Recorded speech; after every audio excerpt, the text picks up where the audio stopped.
আমি অনিক। আজকে আপনাদের সাথে শেয়ার করব আমার ইয়ামাহা FZS ভার্সন 2 ব্যবহারের অভিজ্ঞতা।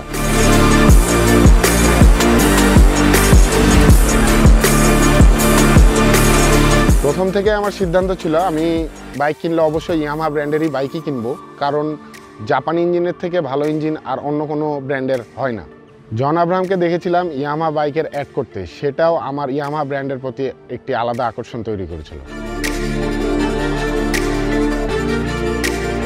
আমি বিভিন্ন মডেলে বাইক চালিয়েছি, কিন্তু কন্ট্রোল ও কমফোর্ট FZS ভার্সন 2 যা আমাকে দিয়েছে তা সত্যি অসাধারণ।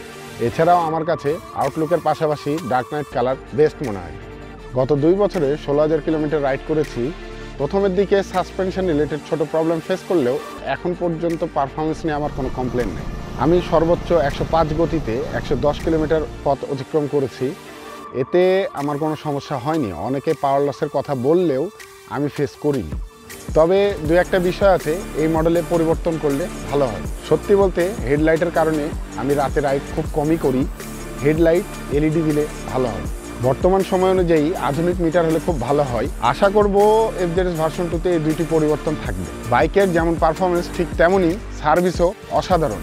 সত্যি বলতে বাইকের যে এত হাই কোয়ালিটি সার্ভিস পাবো তা কখনো আশা করিনি।